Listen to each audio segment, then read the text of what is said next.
జగన్ గారు జనంలోకి వస్తున్నారా అని అంటే కనుక నిజమే.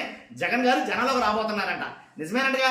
కాకపోతే జగన్ గారు జనంలోకి అంటేనే చాలా మంది గుండెలు హళ్ళెత్తిపోతున్నాయి, చాలా మందికి టెన్షన్ స్టార్ట్ అవుతుంది. ఏంటంటే జగన్ గారి జనంలో కనగానే అదో రకమైనటువంటి వైబ్రేషన్ స్టార్ట్ అవుతుంది నిజంగా. కాబట్టి మళ్ళా జగన్ గారి జనంలోకి ఏంట్రా బాబు, ఎందుకు వస్తున్నారా బాబు మళ్ళీ ఈయన అనేటట్టుగా ఉన్నది పరిస్థితి. కాబట్టి ఎందుకని జగన్ గారి జనంలోకి వస్తున్నారు, ఎప్పటి నుంచి వస్తున్నారు, ఏంటి విషయాలు చెప్పే ముందు ఫస్ట్ అయితే లైక్ చేయండి. లైక్ చేస్తే నాకు మోటివేషన్ ఉంటుంది, ఎక్కువ మందికి ఇన్ఫర్మేషన్ చేరుతుంది. కొత్తగా మన ఛానల్ చూస్తే పక్కాగా సబ్స్క్రైబ్ చేయండి. మీ అమూల్యమైన అభిప్రాయాన్ని కామెంట్ రూపంలో తెలియజేయండి. జగన్ గారు జనంలోకి వస్తున్నారు, ఎందుకంటే కొంచెం గ్యాప్ ఇచ్చినట్లేదు.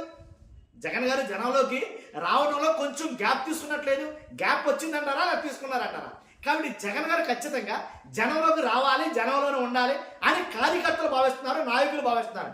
ఎందుకంటే ఏదైతే నియోజకవర్గాల పర్యటన అన్నారో జరగల, ఏదైతే జిల్లాల పర్యటన అన్నారో జరగల, ఏదైతే పాదయాత్ర అన్నారో జరగల, ఏదైతే కార్యకర్తలు అందరినీ కలుస్తారని అంటున్నారో జరగల. కానీ ఇవన్నీ పెండింగ్లో ఉన్నాయి. కాబట్టి ఖచ్చితంగా జగన్ గారు జనంలోకి రావాలని కోరుకుంటున్నారు. జగన్ గారు కూడా ఆ రకంగానే కార్యాచరణ ప్రారంభిస్తున్నారు అని అయితే మాట్లాడుతున్నారు. నిజంగా జగన్ గారు జనంలోకి వస్తే ఒక రకంగా ఉంటుంది, రాకపోతే ఇంకో రకంగా ఉంటుంది. వచ్చిన కానించి లేనిపోయిన ప్రాబ్లమ్స్ అన్ని క్రియేట్ అవుతాయేమో. మరలా జగన్ గారు జనంలోకి వస్తే ఎన్ని కేసులు మోపు అవుతాయో, ఎన్ని కేసులు పెట్టాలో ఏంటో, మరి ప్రభుత్వం పరిస్థితి ఏంటో అర్థం కాని పరిస్థితి. ఏంటంటే పోలీసుల సెక్యూరిటీ జగన్ గారు కల్పించాలి, కల్పించకపోతేనేమో ఒకదంట ఒక రకంగా ఉండదు. జగన్ గారు జనంలోకి రావాలనేమో వాళ్ళ కార్యకర్తలకు ఉంటుంది, ప్రజలకి ఉంటుంది. ఎందుకంటే ప్రజా సమస్యల్ని ఖచ్చితంగా ప్రభుత్వానికి తెలియజేయాల్సిన ప్రతిపక్షమే కదా. కాబట్టి జగన్ గారు జనంలోకి వస్తారా అని అంటే కనుక నా అభిప్రాయం అయితే కొన్ని విషయాల్లో రావాలని అంటాను నేను.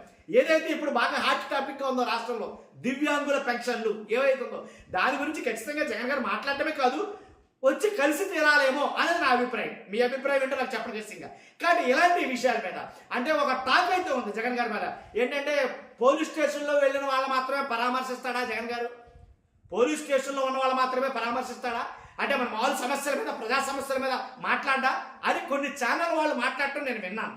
కాబట్టి అలాంటి వాళ్ళు మాట్లాడిన దానికి కౌంటర్గా నన్ను అడిగితే ప్రజా సమస్యల మీద ఆల్రెడీ చాలా ఇళ్ళ మీద ఏదైతే విద్యార్థులకు ఉన్న సమస్యలు బట్టి ఫీజు రియంబర్స్మెంట్ల మీద అట్ల మీద చాలా ఇట్ల మీద పోరాటం చేశారు జగన్ గారు, జనాలకు వచ్చారు.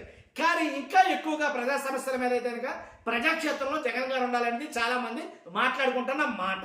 మీ మాట అంటే చెప్పండి ఖచ్చితంగా.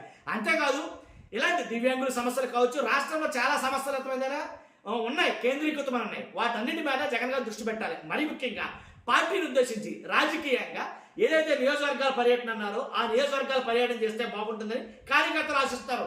కాబట్టి నియోజకవర్గాల పర్యటన ఎప్పుడు చేస్తారు, అలాగే జిల్లాల పర్యటన ఎప్పుడు జరుగుతుంది, అంతేకాదు పాదయాత్ర అన్నారు అది ఎప్పటి నుంచి మొదలవుతుంది, ఇలా చాలా ప్రశ్నలు అయితే ఉన్నాయండి రాజకీయంగా వాళ్ళ కార్యకర్తల మధ్యలో.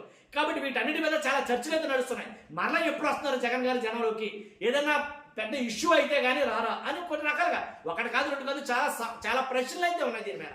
కానీ ఏదేమైనా ప్రజానాయకుడు ప్రజాక్షేత్రంలో ఉండడమే సమంజసం, అది కరెక్ట్. కాకపోతే ఎప్పుడు అనే దాని మీద పెద్ద ప్రశ్న ఇది. కాబట్టి ఇప్పటి వరకు కొంచెం గ్యాప్ తీసుకున్నారో, గ్యాప్ వచ్చిందో తెలియదు. కానీ కొంచెం అయితే కనుక అంటే ఎక్కువగా ప్రెస్ మీట్లు అయ్యి కనబడుతుంది. ఇంతకుముందు అయితే ప్రెస్ మీట్లో కూడా కనబడేవారు కాదు, ఇప్పుడు ప్రెస్ మీట్లు బాగా ఎక్కువగా పెడుతున్నారు. అలాగే పోస్టులు అయ్యి పెట్టడమే జరుగుతుంది. అంతేకాదు ప్రజాక్షేత్రంలో రావాలి అని అయితే కొంతమంది అయితే మాట్లాడుకుంటారు. కాబట్టి జగన్ గారు మరలా జనంలోకి అని అంటే కనుక అంటే మళ్ళీ వస్తే కనుక మరలా కేసులు అయ్యి ఉంటాయా, ప్రభుత్వ రియాక్షన్ ఎలా ఉంటుంది అనే దాని మీద ఎక్కువ చర్చ నడుస్తుంది. అలాగే ఒక కార్యాచరణ అనేది ప్రిపేర్ చేసుకున్నారు. ఆయనకంటూ ప్రైవేట్ సెక్యూరిటీ కోసం, ఏదైతే ప్రధానంగా ఆయన జనాల్లోకి రావాలంటే సెక్యూరిటీ ప్రాబ్లం వస్తుంది. ఆ సెక్యూరిటీ కోసం జగన్ సొంత సెక్యూరిటీని నియమించుకునే ఉద్దేశంలో ఉన్నాడు ఆయన. ఆ జగన్ సొంత సెక్యూరిటీ ఉంటే కనుక ఖచ్చితంగా పబ్లిక్గా జనాల్లోకి వెళ్ళొచ్చు. ఎందుకంటే మనం ఆల్రెడీ చూస్తున్నాం జగన్ గారు జనాల్లోకి వచ్చినప్పుడు ఆ క్రౌడ్ అంతా ఆయన మీద పడిపోవడం, ఆయన చేతులు పట్టు లాగేయడం, లేకపోతే చూసాం కదా కారు కింద పడి, ఇలాంటి సంఘటనలు చాలా జరిగాయి. కాబట్టి ఇక మీద అలా జరగకుండా ఉండాలంటే సొంత సెక్యూరిటీ ఉండాలి. ఆ సెక్యూరిటీ ఉంటే జనంలోకి రావడానికి వీలుగా ఉంటుంది. ఆ రకంగానే జగన్ అన్న సైన్యం అని ఒక సైన్యాన్ని అయితే క్రియేట్ చేసుకున్నాడు, తయారు చేసుకున్నాడు ఆయన. కానీ వాళ్ళతోటి అలాగే ప్రైవేట్ మిలిటరీ వాళ్ళు ఎవరైతే ఉన్నారో రిటైర్ మిలిటరీ వాళ్ళు, అలాంటి వాళ్ళందరినీ కూడా ఏరి కోరి కొంతమందిని అయితే సైన్యాన్ని ప్రిపేర్ చేస్తున్నాడు సెక్యూరిటీగా. కాబట్టి ఆయన కూడా మంది మార్బలంతో అసలు ఈసారి బయటకు వస్తే కనుక అని కొన్ని వార్తలు అయితే కనుక హైలైట్ చేస్తున్నాయి. ఏదేమైనప్పటికీ జననాయకుడు కాబట్టి, జనం మెచ్చిన నాయకుడు అని అంటున్నారు కాబట్టి, జగన్ అంటే జనం అంటారు, జనం అంటే జగన్ అంటారు కాబట్టి ఒకవేళ జనంలోకి వస్తాడు అని అయితే ఎక్కువగా ఆ మాట వస్తుంది కాబట్టి మనం ఈ వీడియో చేయడం జరుగుతుంది. ఫస్ట్ అయితే కనుక లైక్ చేయండి, మీ అభిప్రాయాన్ని ఖచ్చితంగా చేయండి. ఎందుకంటే జగన్ గారు జనంలో ఉండడం కరెక్టా లేకపోతే జనం బయట ఉండడం కరెక్టా, ఆయన ఎక్కడుంటే మంచిదనే అభిప్రాయం మీరు ఖచ్చితంగా కామెంట్ రూపంలో తెలియజేయండి. ఫస్ట్ అయితే లైక్ చేయండి, కొత్తగా మన ఛానల్ పక్కాగా సబ్స్క్రైబ్ చేయండి. Thank you very much.